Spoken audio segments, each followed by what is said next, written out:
The Forest That Forgets. Chapter 1. Whispers Beyond the Pines. The forest stretched endlessly beyond the last known trail, its tall pine trees swaying as if breathing with secrets. The locals called it the Forgetting Woods, a place where memories slipped away like mist between your fingers. Ava, a 17-year-old with a camera around her neck and grief in her heart, stood at the forest's edge. She was searching for answers about her missing brother Daniel, who vanished within these woods 2 years ago. As she stepped past the final pine marker, a strange stillness wrapped around her. Birdsong ceased, wind halted. Only the soft crunch of dried pine needles beneath her boots kept her company. A whisper, soft, drawn out, barely a breath, brushed her ear. Ava. She froze, heart thundering, and spun around. No one was there. Her camera clicked, involuntarily snapping a photo of the trees. When she looked at the digital screen, a blurred figure stood behind a trunk, tall, pale, and faceless.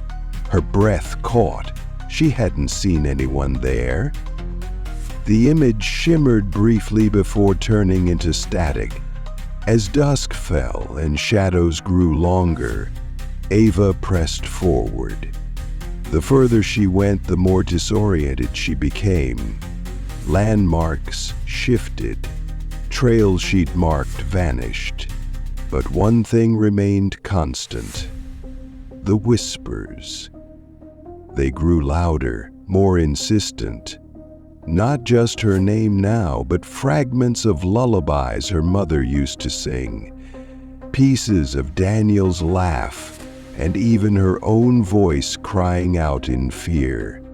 Then, deep among the ancient pines, she found something. A clearing. A circle of stones with moss-covered carvings. In the center stood a lone tree, leafless, with bark that looked like wrinkled skin. As Ava approached, the whispers stopped. The silence was deafening. Then the tree spoke. You have entered the place where memories rot. To find what you seek, you must first forget. Ava staggered back, stumbling against one of the carved stones. The voice had not echoed. It had vibrated through her bones. The tree remained motionless, yet its presence pulsed like a heartbeat. She reached out instinctively, brushing her fingers against its bark, and was instantly flooded with sensations. Memories poured into her mind. Daniel chasing fireflies in the backyard, her mother humming in the kitchen, her father lifting her up to place the star on the Christmas tree. But the more she remembered, the more they began to slip. Her grip on them loosened, like water draining from cupped hands. No, don't take them, Ava whispered, falling to her knees. But the memories kept draining, and with them, her sense of self. What day was it? Where had she parked her car? What color were Daniel's eyes? A sudden voice called out, Ava! Her head jerked up. Standing at the edge of the clearing was a figure, older, thinner, but unmistakably Daniel. His clothes were torn, face pale, his expression unreadable. Daniel, she gasped. He said nothing. He turned and walked slowly back into the woods, his form flickering like a candle in a breeze. She scrambled up, stumbling forward. Every step after him felt heavier, like her feet were shackled to invisible memories being torn away. Behind her, the tree whispered again, its words now incomprehensible. Ava, didn't dare look back. Her camera swung at her side, and just before she crossed into the trees again, it clicked one more time. She didn't check the screen. The last thing she remembered clearly was the sound of her name, carried on the wind like a lullaby twisted by sorrow. Chapter 2: The Vanishing Path. Ava followed the flickering silhouette deeper into the forest, her breath sharp and uneven. The moonlight filtered faintly through the pine needles above, casting web-like shadows that danced around her feet. Every few steps she thought she caught a glimpse of Daniel's torn shirt ahead, but when she called out, there was no reply. The path she followed wasn't marked. In fact, it didn't exist just moments before. The forest seemed to peel away in front of her and seal behind, like it wanted her to move forward but never return. Her legs burned with exhaustion, yet the pull of her brother was stronger than the ache. Her instincts screamed for her to stop, but her heart pushed her on. She paused at a fallen log, catching her breath. The air around her had changed, heavier, colder. When she turned back, the path behind had vanished entirely. There were no broken twigs, no bent grass, not even her own footprints. The forest had swallowed her trail whole. Ava took a shaky breath and aimed her flashlight around. To her left, the beam caught something. A ribbon, blue and frayed, tied to a low branch. Her heart raced. She remembered that ribbon. Daniel had given it to her when they were children. She'd lost it years ago. She untied it slowly. As her fingers brushed the fabric, a memory hit her with force. The two of them playing in the attic, laughing under a blanket fort. She could feel the warmth of the moment, but just as quickly, it faded. Another piece of her slipping away. The flashlight flickered. She tapped it, but the beam dimmed further. Then she heard it, the sound of footsteps, soft and deliberate, moving just beyond the edge of her light. "Daniel?" she whispered. The footsteps stopped. She took a tentative step forward. The trees here leaned unnaturally close, their trunks twisted like they'd been caught mid-scream. Leaves rustled overhead, though there was no wind. Something was watching her. She felt it. Suddenly she stumbled into another clearing, but this one was different. The air here buzzed. In the center stood an old wooden sign, its lettering faded and nearly erased. She brushed off the grime. It read, "Welcome back." Back? She had never been here before. To the right of the sign, a path emerged. Paved in flat white stones, it beckoned her forward. She took a step, then another. Her eyes darted to the woods around her, and just before she crossed into the path completely, she looked back. The clearing was gone. Only forest remained. Thick, impenetrable. Her camera clicked. The screen blinked, static, then an image. Herself standing in the clearing, surrounded by faceless people staring at her. But she had been alone. She backed away, the camera falling from her hands. The path ahead brightened on its own, as if lit by an invisible lantern. She whispered to herself, don't forget why you're here." But with every step, something inside her unraveled. And far ahead, something waited.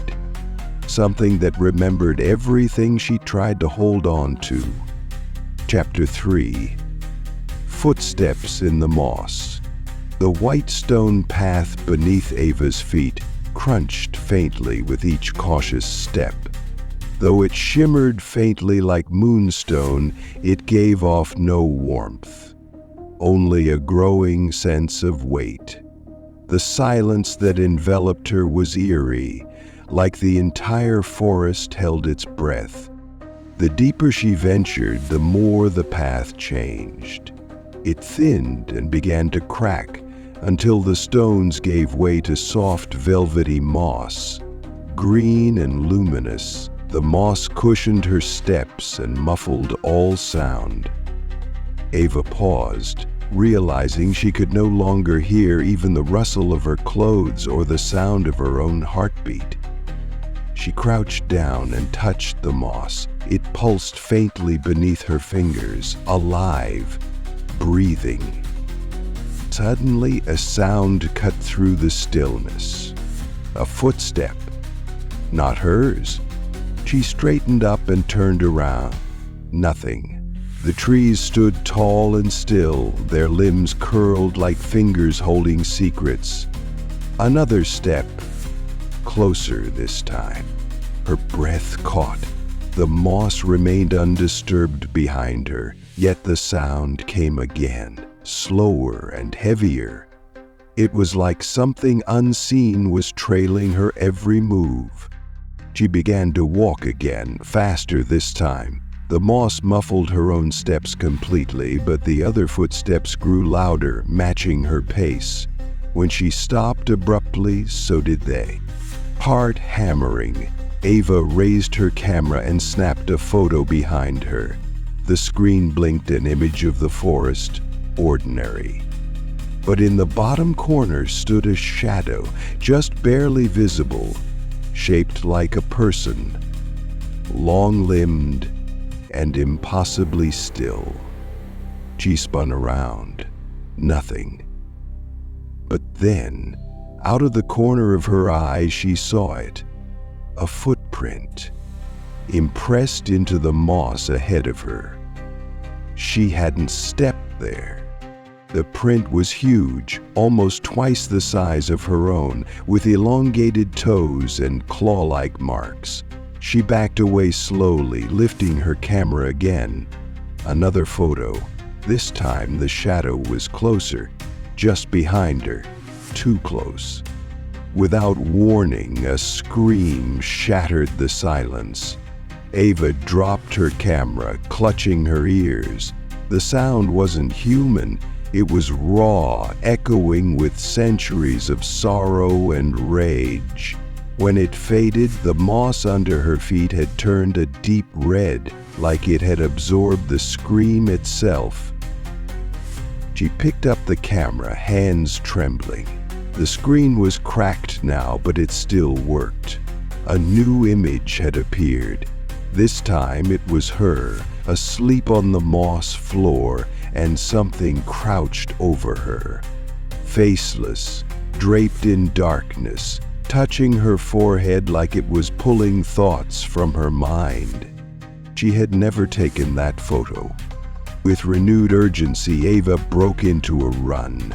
The moss grew thicker, reaching up her ankles like fingers trying to hold her back. The footsteps followed, no longer in sync, now ahead, beside, circling. She burst through a curtain of vines and landed hard in a sunken grove. The air here was colder, the light dimmer. Around her, strange markings lined the trees, symbols, spirals, and handprints in ash. She heard it again, not footsteps this time. Breathing, low, raspy, just behind her ear. When she turned, there was only moss. But it remembered she had been there, and it would remember what it took. Chapter 4. The Tree That Knows Your Name.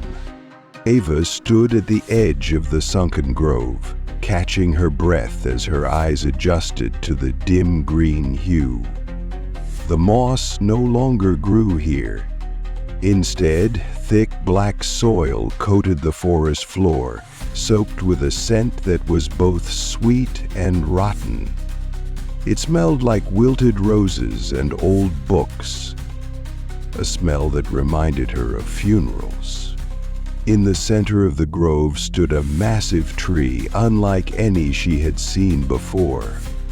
Its bark was dark and smooth, almost like stone, and its branches curled upward in a spiral, twisting like antlers toward the cloudy sky.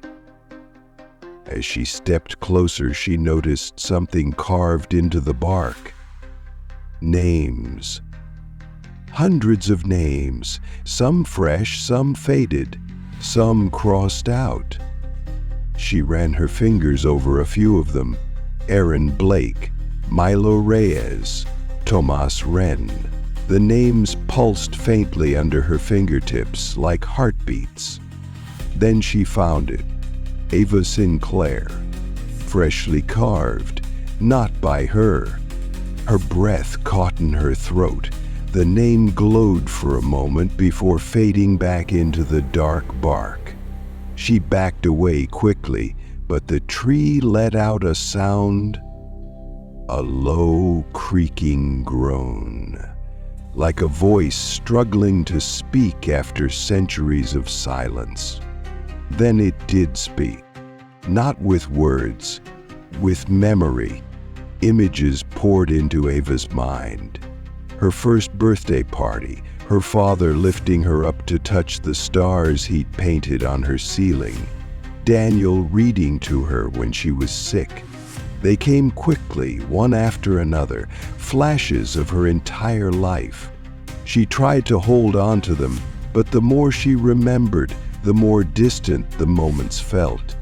The tree was watching her, feeding on what made her her. She turned to run, but her legs refused to move. Her name still burned in her ears. Ava Sinclair. Ava Sinclair, it chanted. The tree's roots shifted beneath her feet, lifting her gently off the ground, winding up her ankles, not to hurt, but to keep her still. The forest wanted her to remember everything, only so it could take it all.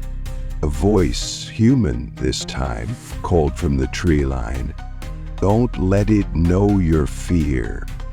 Ava snapped her head toward the sound.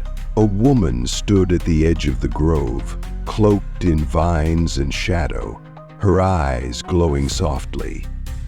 It feeds on names, on the power we give them, she said. Who are you? Ava whispered. The woman smiled sadly. Someone who forgot too much. Then she tossed something, a stone marked with symbols, into the tree's roots. A flash of light burst outward and the roots recoiled, dropping Ava to the ground. The woman was already walking away. Hurry, before it learns your true name. Ava scrambled to her feet and fled into the forest once again, her own name still echoing behind her in voices that weren't hers. And somewhere deep within the bark of that ancient tree, her name still glowed, waiting to be remembered again. Chapter 5. Echoes of the Lost. Ava wandered aimlessly through the thick underbrush, her breath forming faint clouds in the chilled air. The trees whispered now, not in words, but in broken syllables, half-formed names, and sobs that seemed to come from the roots below. Each step forward echoed oddly, like the forest itself repeated her movements a second too late. She found herself in a narrow ravine with walls of stone rising on either side like the ribs of a buried beast. Moss clung to the rock like damp velvet, and the only path forward narrowed to a winding corridor flanked by crooked trees. The deeper she went, the colder it became. Then came the voices. They weren't hers. They didn't belong to the living. She heard them clearly. Children laughing, a man screaming in pain, a woman singing softly off-key.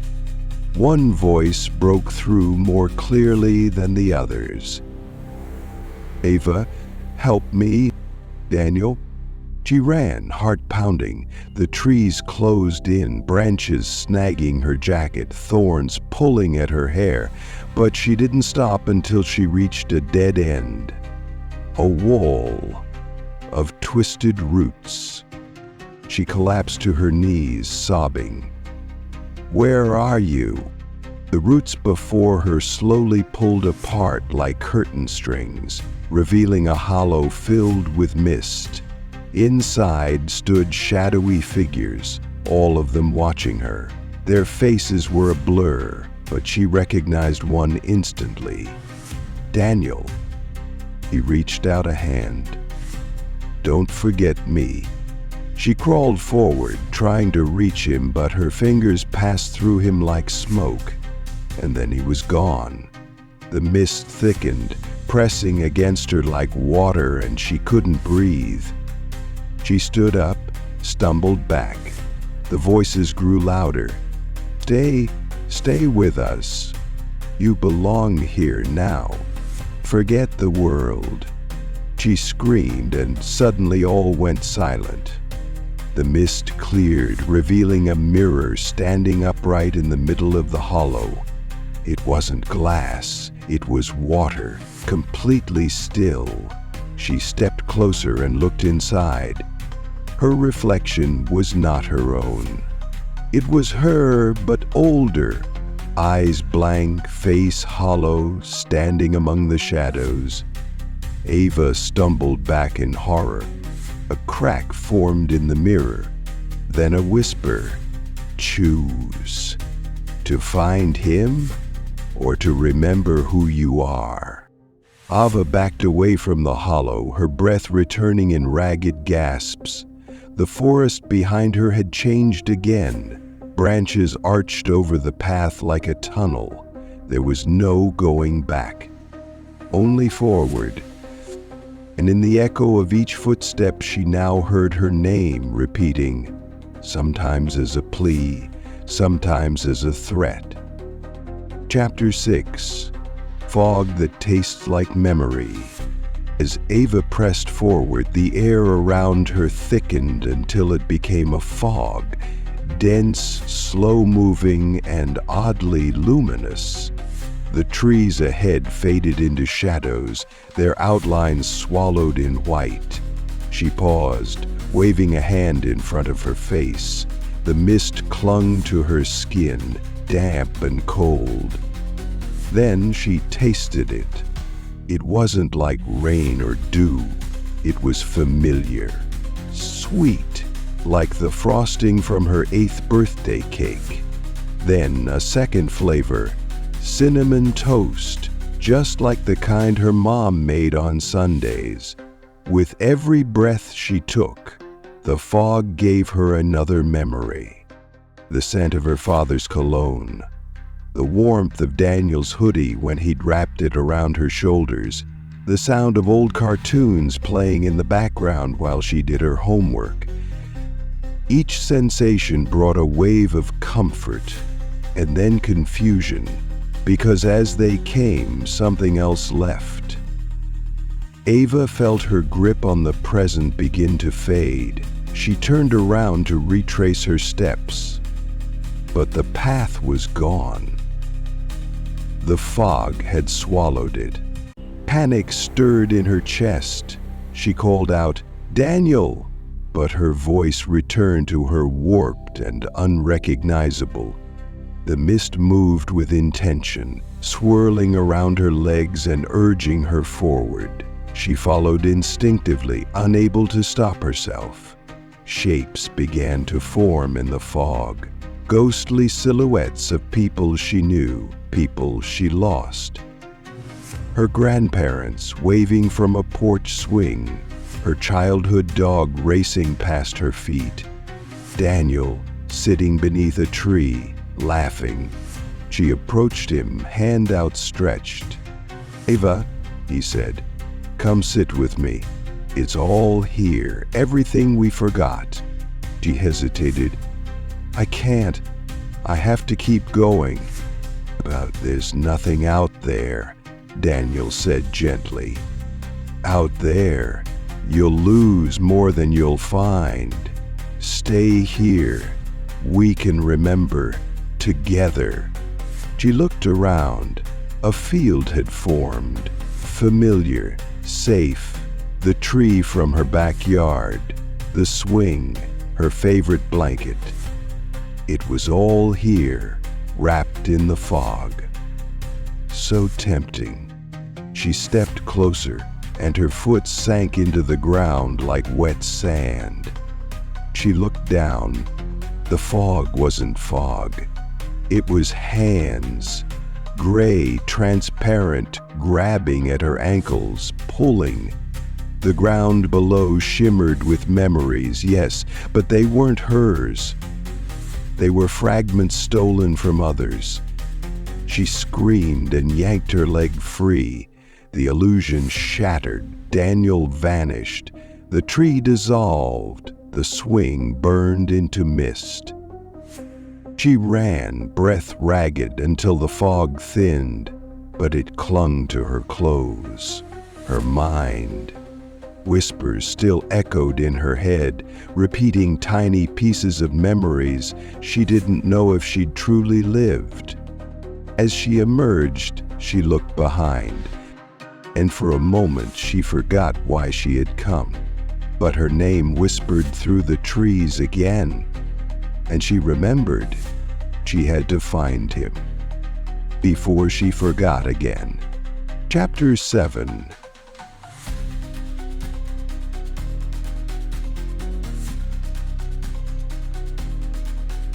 The cabin that wasn't there yesterday. Eva stumbled into a clearing just as the fog behind her thinned into the tree line.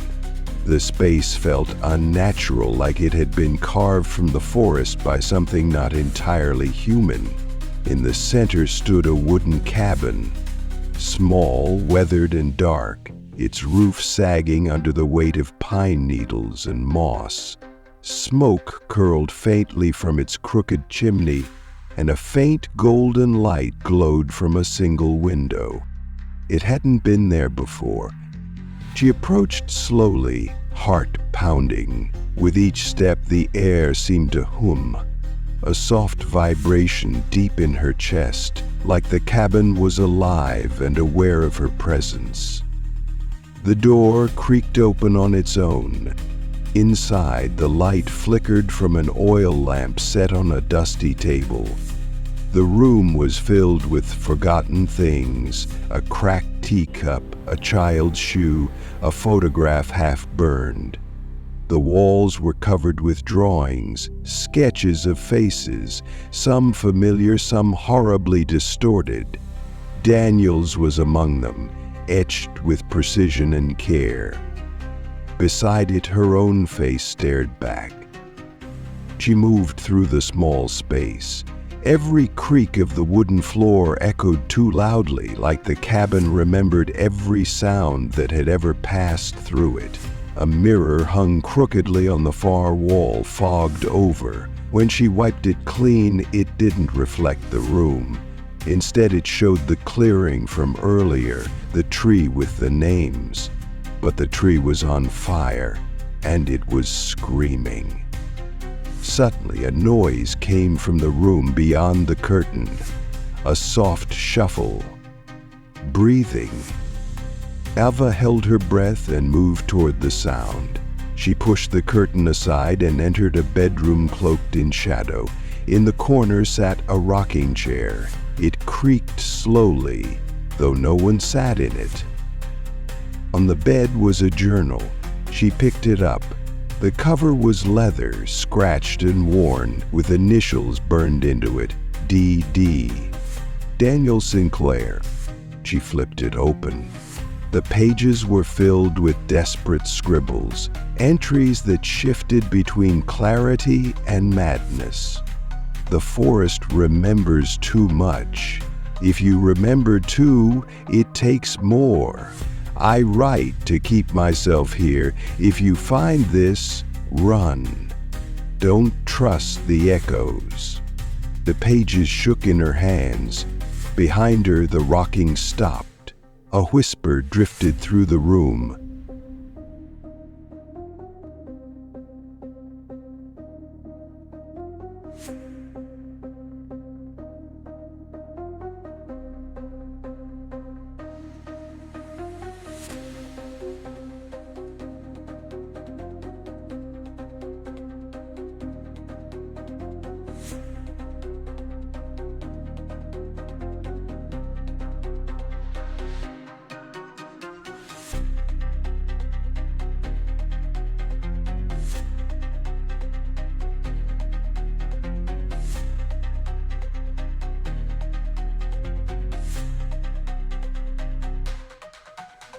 Ava present, I'll tell you half. Ava present? She turned, but no one was there. The door slammed shut, the lamp flickered out, darkness swallowed the room, and the cabin groaned as if it were breathing in her fear. She lunged for the window, pulling it open and diving through into the dirt outside. Behind her, the cabin's warm light turned cold blue, and every window filled with faces, watching her, crying, smiling. And then the cabin was gone, replaced by trees, as if it had never existed at all. But the journal remained in her hands, and the final page was blank, waiting for her story to be written next. Chapter 8, Eyes in the Canopy. The forest felt different now, quieter but not calmer. Ava moved through the underbrush with slow, deliberate steps, the journal clutched tightly to her chest. Every sound seemed amplified, the crunch of leaves underfoot, the distant hoot of an owl, the way the trees groaned as they swayed. But above all, there was the feeling that she was being watched. She paused in a narrow clearing surrounded by towering trees with branches that curled like fingers. The light barely reached the forest floor here, and what did was dappled and dim, like moonlight filtered through stained glass. Ava looked up. The canopy above was unusually thick. Dense layers of interwoven branches and leaves formed a dark ceiling overhead. But scattered among the shadows were tiny glints, pinpricks of silver and gold light that shimmered like stars. Then one of them blinked. Her breath hitched. They weren't stars. They were eyes. Hundreds of them. She slowly turned in a circle, realizing that they weren't just above, they were all around her, in the trees, behind the bark, nestled within knots of wood, glowing faintly in the underbrush. Some were round and wide, others narrow and slitted. They watched her without blinking, without moving. She took a step backward, a branch snapped beneath her boot, and all at once the eyes blinked in unison. A deep, vibrating sound followed like a hum rising from the trees themselves. The air became heavy, charged with energy. The forest had become a living thing, and Ava was its heartbeat. She opened the journal and flipped to the next blank page. A new line of text had appeared in shaky handwriting. They see what you choose to hide. She slammed the book shut. Who's there? She shouted. The forest didn't respond, but the eyes began to move, slowly, shifting positions, sliding along branches, circling tree trunks. The hum grew louder. Ava turned and ran. As she moved, the canopy seemed to lower, the branches drooping as if trying to catch her. Bark split open in places to reveal more watching eyes, tracking her every move. She stumbled into another clearing, smaller this time. In its center stood a tall, spindly tree with a hollow trunk. The journal grew warm in her hands. Drawn to the hollow, Ava approached. The inside was pitch black. Then, a single golden eye opened within it. Not reflected, real, alive. It spoke in a voice like rustling leaves. "You carry what does not belong to you." "I'm looking for my brother," Ava said. "That's all." The eye narrowed. "You look outward. You must look within." Suddenly, Ava's vision blurred. She saw herself as a child, alone, crying in her room, clutching a drawing of her and Daniel. Then flashes, moments she'd buried, regrets she'd hidden, guilt she never voiced. The forest didn't just see her, it knew her. She dropped the journal and staggered back. The tree with the eye closed itself, and the canopy above finally began to part, letting moonlight spill into the grove. The eyes receded one by one. Ava was alone again, but she knew better now. The forest watched, and it remembered more than she ever dared to. Chapter 9. Roots Beneath the Skin. The earth beneath Ava's feet began to shift as she stepped beyond the grove where the canopy had watched her. The trees here were different, thicker, darker, and impossibly tall, their bark a deep red that bled into the soil. The ground pulsed softly, as if alive. Every step she took felt like walking over buried hearts. She came to a clearing where the roots of the trees had pushed up through the surface, curling and twisting like veins under stretched skin. They moved, slowly, silently, but undeniably moved. She knelt down and touched one, and instantly her vision blurred. She saw a child, herself crying in the woods, lost, screaming Daniel's name. She saw a teenage version of her brother, running through the same trees, afraid. She saw moments they had never spoken of. The root pulsed, feeding her memories she wasn't sure were hers. Ava yanked her hand back and stumbled. Her skin tingled. When she pulled up her sleeve, she saw faint patterns like bark crawling up her arm. The forest was inside her now. She looked around. The roots had begun to converge, forming a spiral pattern around her. In the center of that spiral stood a stone, worn smooth by time and covered in moss. She approached cautiously. The moss fell away at her touch, revealing another name, Ava Sinclair. Again, but this time, underneath it, a second name appeared, slowly emerging from the stone, Daniel Sinclair. Together, she touched the stone and the roots surged to life, wrapping around her ankles, pulling her down.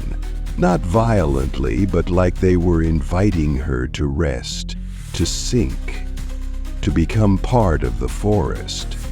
She heard a voice in her head, not Daniel's, not her own, something older. "We preserve what is forgotten. We remember what is buried." Ava fought to pull free. She screamed. The roots resisted. Suddenly, the journal she'd been carrying flared with light, burning through her backpack. It tumbled to the ground and flew open. Pages flipped wildly before landing on a blank one. A line appeared in black ink. "If you let it take root, it will never let go." Summoning every ounce of strength, she tore at the roots. They screeched as they loosened, hissing like steam from a broken pipe. She broke free and stumbled back, gasping for air. The spiral pattern on the ground now glowed faintly, as if something had been awakened or warned. Ava looked down at her arms. The bark-like marks remained, but they no longer moved. Not yet. She knew the forest had tried to plant itself inside her, and she knew it might try again. Chapter 10. The Daylight Never Came. Ava had lost track of time. Whether it had been hours, days, or something else entirely, she could no longer tell. But one thing was certain: morning never came. The forest remained locked in an endless twilight, dim and hushed, as if the sun had turned its back on this place. She pressed onward with the journal tucked under her arm, using it now like a talisman. But the weight of the forest grew heavier with each step. The trees were denser here, their limbs bent low, forcing her to crouch and weave through their twisted arches. No birds sang, no insects buzzed, just silence, thick and suffocating. And Ava was so very tired. A clearing appeared ahead, not large, but strangely symmetrical. In its center was a sundial, ancient and covered in frost. She approached it slowly, brushing away the ice. The dial's face bore no numbers, only runes. A single beam of pale light shone down onto the dial's shadowless face. The light wasn't from the sun, it came from above the trees, a soft silver glow that pulsed like a heartbeat. Etched into the base of the sundial were the words, "When light forgets, memory fades." Ava sat beside it, her back against a stone, and for a long moment she let her eyes close. Her limbs were heavy, her thoughts slower. She feared if she rested too long she might never rise again. But in the stillness, something stirred. A voice. Not from the forest this time, but inside her mind. "You've stayed too long, he's forgetting you." She shot to her feet. The air around her rippled. The journal flew open in her hands. On the newest page, more words had appeared. "He walks the forest as a shadow, but soon he will become one of them." She didn't ask what that meant. She knew. The faceless ones, the watchers, the forgotten. She tore away from the sundial and ran, crashing through the forest with reckless desperation. The trees groaned in protest, their branches clawing at her clothes, trying to pull her back into the twilight. But she didn't stop. Ava pushed forward until she reached a stream, black and glassy, reflecting no stars. On the other side, a faint figure stood. Daniel. But not as she remembered. His edges flickered like torn paper. His face was blank, yet somehow still held sorrow. "I'm here," she cried, stepping into the freezing water. "I didn't forget." The figure tilted its head. "You will." The words came not from him, but from the wind. And then he vanished. The forest behind her let out a low sigh, and Ava stood alone in the water as the silver sky pulsed faintly above. Unchanging. The daylight never came. Chapter 11. The Forgotten Ones Return. The forest grew restless. Ava could feel it in the way the trees shifted around her, groaning as if awakening from a long slumber. The wind carried voices now, not memories, but warnings. urgent, disjointed. She pressed forward, boots squelching in the damp earth, the journal now strapped tightly to her chest like armor. The bark-like marks on her arms had begun to itch. Some of them were darkening. Ahead, the trees thinned, revealing a vast glade encircled by massive, petrified trunks. It felt ancient, sacred, and completely wrong. In the center of the clearing stood stone totems, tall, narrow, covered in symbols that shimmered as she approached. Around the totems, shadows flickered. Dozens, maybe more. They emerged slowly, figures with no faces, no names. Dressed in torn clothing from every era, a girl in a bonnet, a man in army fatigues, a child in a hoodie. Each moved as if pulled by invisible strings, their heads twitching at odd angles. Ava froze. These were the forgotten, the ones the forest had claimed. Her breath caught when she saw Daniel among them, his form barely held together, edges fraying like the hem of an old photograph. He looked at her, no eyes, no expression, but she felt his sorrow. The figures began to circle her, slow and methodical. They didn't speak with mouths, but with thoughts. Echoes pushed into her mind. Do you still remember? Being part of us now. To save him, you must join us.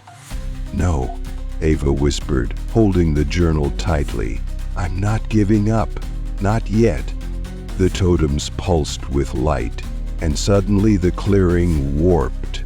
The ground beneath her split open into trenches of black, bottomless memory. Ava stumbled, teetering at the edge of one, but a hand caught hers. Daniel. For a moment he was solid, real. His face returned, if only briefly.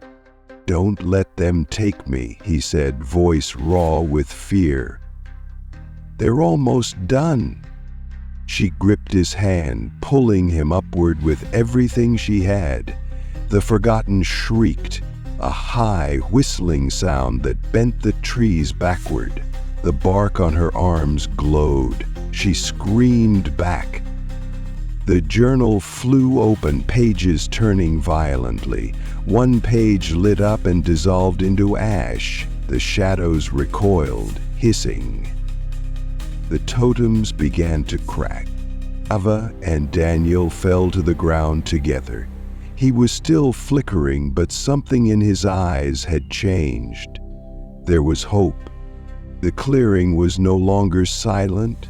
The forgotten had fled, scattered like dust. But their presence lingered. And Ava knew they weren't gone. They were waiting, watching, and the forest hadn't finished with either of them yet. Chapter 12. Voices from the Hollow. The forest had gone quiet again, but it was not the silence of peace. It was the hush of something lurking, something waiting.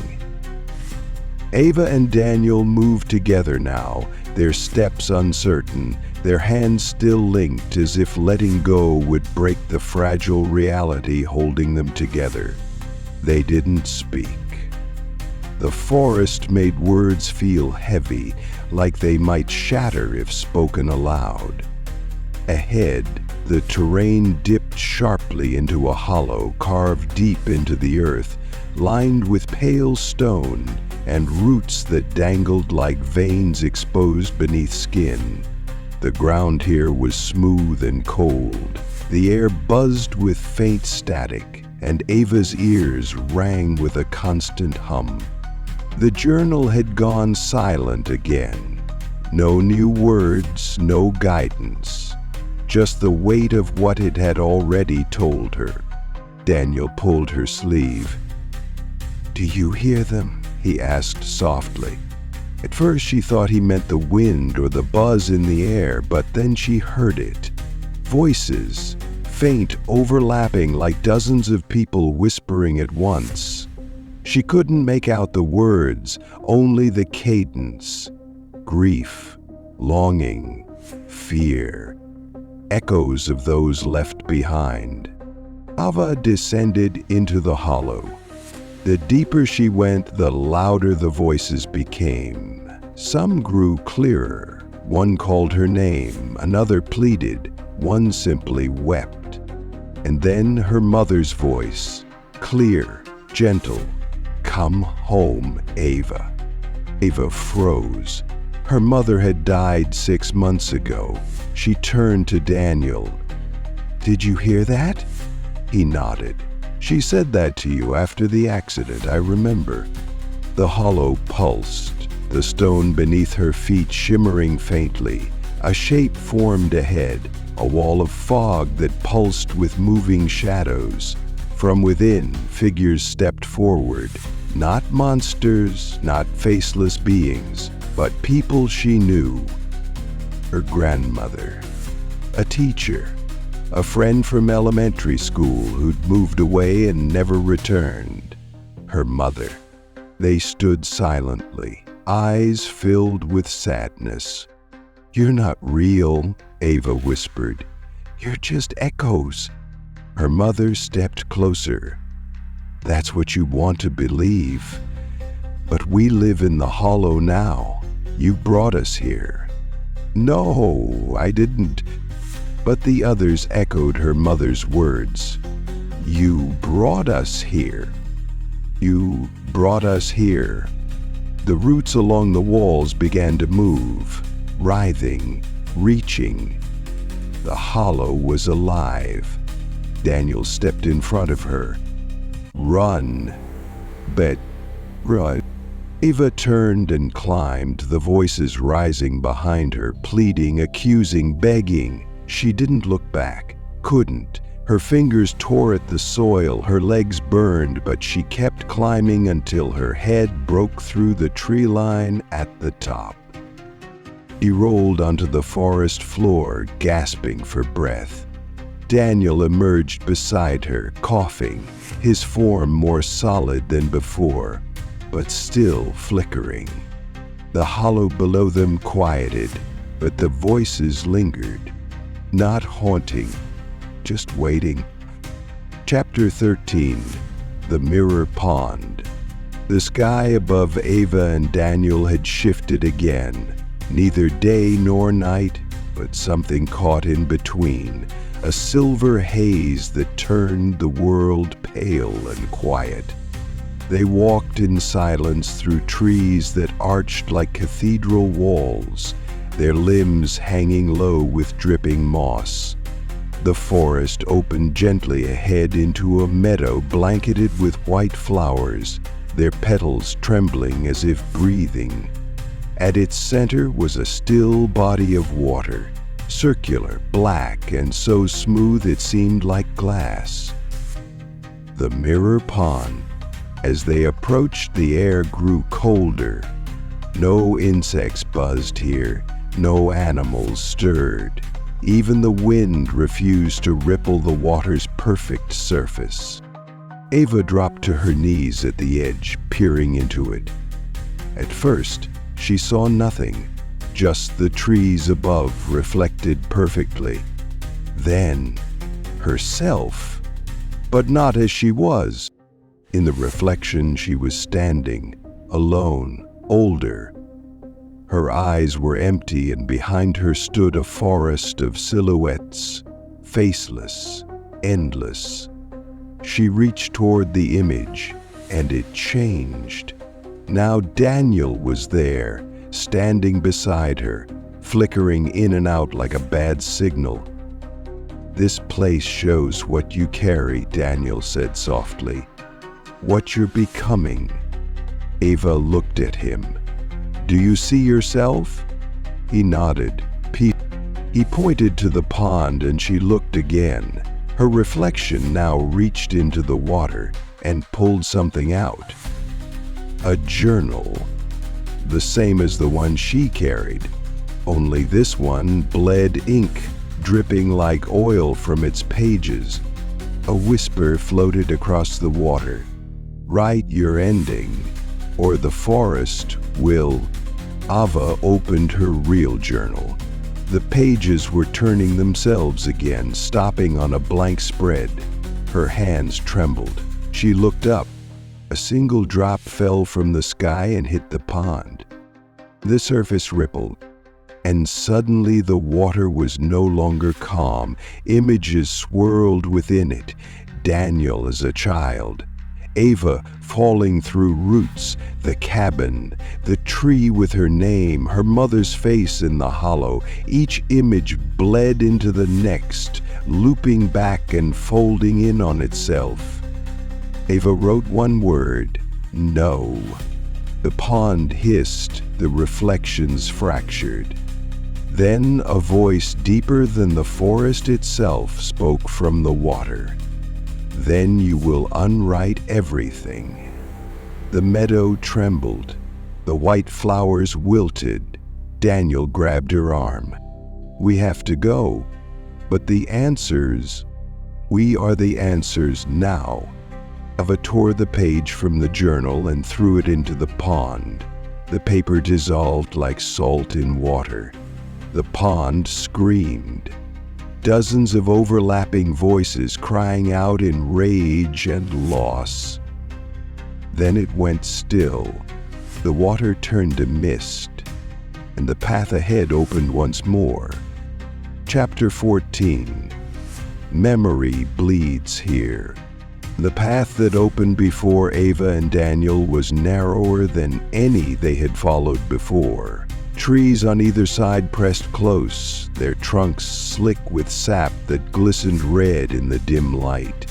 The air reeked of copper and something sweeter, like rotting fruit and fading perfume. Every step they took seemed to stir something in the forest. Whispers returned, but now they wept, the words running together like spilled ink.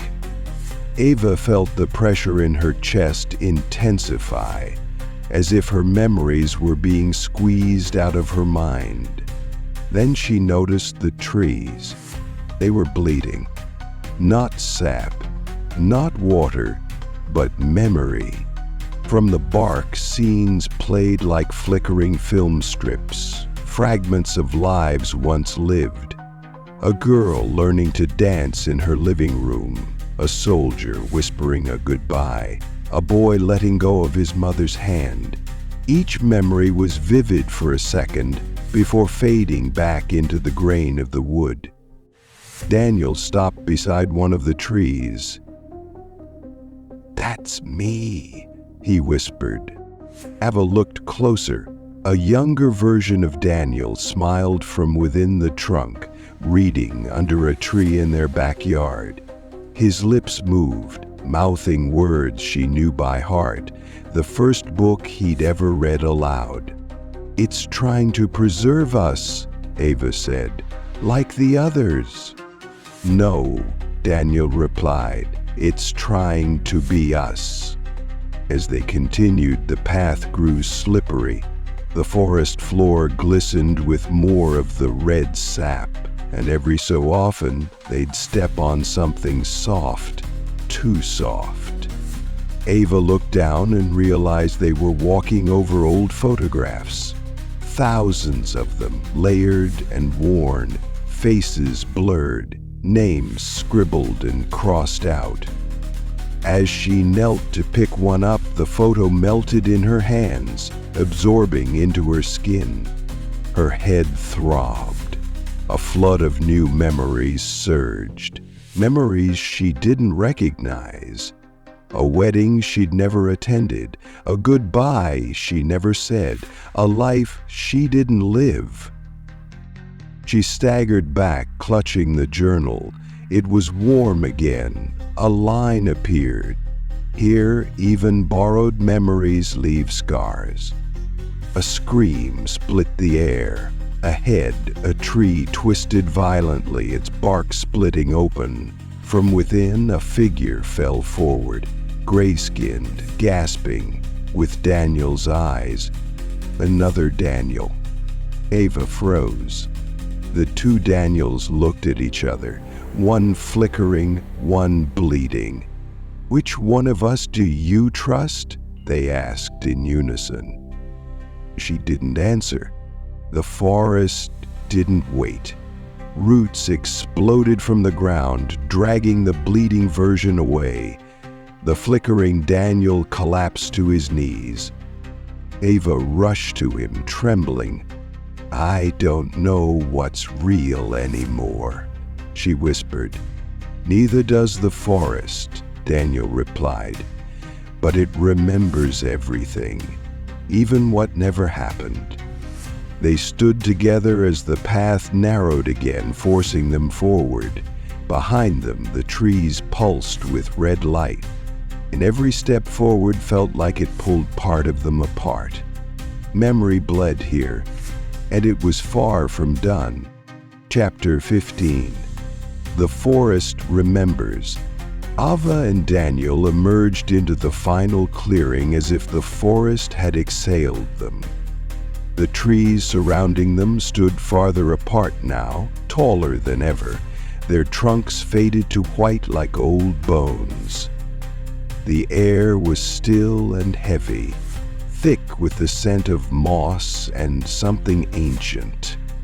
Something waiting. They were both exhausted. Daniel's form flickered less now, but Ava could feel the weight of everything they had passed through pressing on her shoulders. The journal felt heavier than ever in her hands. When she opened it, only one page remained blank. In the center of the clearing stood a monolith. Stone, tall, weathered by time. Carved into its surface were thousands of names, familiar and foreign, new and ancient. The final line was unfinished. Eva Sinclair. She approached slowly, Daniel at her side. A low wind swept through the trees, not carrying whispers this time, but memories. Real ones. She saw herself chasing Daniel as children, their laughter filling the summer air. She saw her mother tucking her in, her father holding a flashlight under his chin to tell ghost stories. Every memory came clearly, one last time. And then the monolith spoke, not aloud, but into her bones. "To leave, you must be forgotten." Ava looked at Daniel. "If we forget each other, do we lose everything?" Daniel shook his head. "Not everything, maybe just the pain." He placed his hand on the stone. It shimmered, and his name began to fade letter by letter. His flickering stopped. He was solid now. Ava hesitated. She opened the journal and wrote one sentence across the final page. "We are more than what the forest remembers." Then she closed the book. The monolith pulsed. The wind howled. The names on the stone glowed bright, then dimmed. The clearing darkened as if the forest blinked. When Ava opened her eyes, she was standing outside the forest edge. The sun was rising. Birds sang in the distance. Daniel stood beside her, breathing, blinking, alive. They turned to look back, but the path had vanished. No twisted trees, no moss, no whispers. Only the memory of what they had escaped. The forest would remember. But they had chosen to forget.